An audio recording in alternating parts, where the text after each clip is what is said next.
Jambo na karibu tena mtazamaji wa The World News katika kipindi hiki cha ulimwengu wa siasa. Jina langu ni Adam Hussein.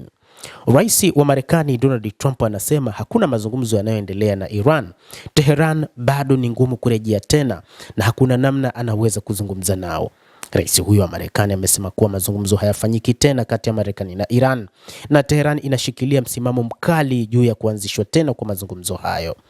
Iran wamekuwa na msimamo mkali zaidi kuliko ilivyotarajiwa, anasema rais huyo wa Marekani.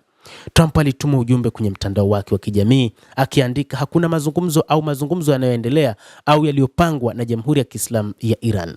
Hii pia ni kufuatia kile ambacho kinatajwa ni kufikia kwa makubaliano ya usitishaji wa mapigano ambayo yaliisha mnamo Agosti 17. Pia rais huyo wa Marekani aliandika, vizuizi vya wanamaji vinasalia katika nguvu kamili na athari. Mlango wa bahari wa Hormuz uko wazi na unafanya kazi. Rais huyo amekuwa akisisitiza kuwa Marekani bado inazuia meli kuingia na kutoka bandarini nchini Iran, huku meli nyingine zikisafiri vizuri kupitia njia hiyo ya maji, anaandika rais wa Marekani Donald Trump. Lakini uhalisia wa mambo katika siku za hivi karibuni, meli ya Umoja wa Falme za Kiarabu ilishambuliwa, lakini pia meli nyingine zilizokuwa zikijaribu kupita katika lango hilo la bahari la Hormuz kupitia Oman nazo pia zilishambuliwa, kiasi kwamba wakati huu hakuna namna meli zinaweza zikapita katika mlango huo wa bahari wa Hormuz, na kwamba wa Iran bado wanaushikilia mlango huo wa bahari wa Hormuz, lakini pia kuna kizuizi cha Wamarekani katika bandari za wa Iran.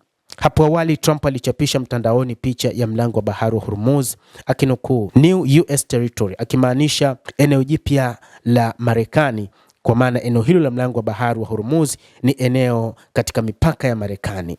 Vyombo vya habari vya serikali ya Iran vilimnukuu spika wa bunge la Iran Mohammad Bagher Ghalibaf akisema kwamba mkondo huo utaendelea kufungwa hadi Marekani itimize ahadi zake chini ya mkataba wa maelewano uliokubaliwa na nchi hizo mbili. Ghalibaf amewahi kuwa msuluhishi mkuu wa Iran, lakini amekuwa moja kati ya viongozi wenye msimamo mkali kufuatia kile ambacho walikuwa wakielezwa na viongozi wakuu wa Jamhuri ya Kiislamu ya Iran. Hata hivyo, baadhi ya wachambuzi walikuwa wakiona kwamba pengine Rais Masoud Pezeshkian amekuwa na msimamo wa wastani, lakini kiongozi huyo wa Iran Masoud Pezeshkian na kiongozi mkuu wa serikali ya mapinduzi ya Iran ndio ambao wamekuwa wakitoa maelezo kwa wale waliokuwa wakihusika katika maelewano, kwa maana Mohammad Bagher Ghalibaf, spika wa bunge la Iran, lakini pia waziri wa mambo ya kigeni wa Iran Abbas Araghchi, ambaye mara kadhaa amekuwa akihusika katika mazungumzo kati ya Marekani na Iran. Masharti mahususi ya makubaliano hayo ni pamoja na Marekani kuondoa vikwazo vyake vya kijeshi vya majini, kurejesha mali ya Iran iliyoganda na kukomesha vikwazo kwa mauzo ya mafuta ghafi ya Iran. Waziri wa mambo ya nje wa Iran Abbas Araghchi pia alielezea maoni yake kwamba mazungumzo hayo hayatarejelewa isipokuwa Marekani itimize masharti kama vile kuilipa Iran kwa uharibifu unaohusiana na migogoro. Mtazamaji wa The World News, hayo ndio tuliokuwa nayo, na bila shaka nawe pia una nafasi ya kulike, una nafasi ya kucomment, kadhalika una nafasi ya kusubscribe channel yetu hii upate habari hizi kwa mapana kupitia The World News.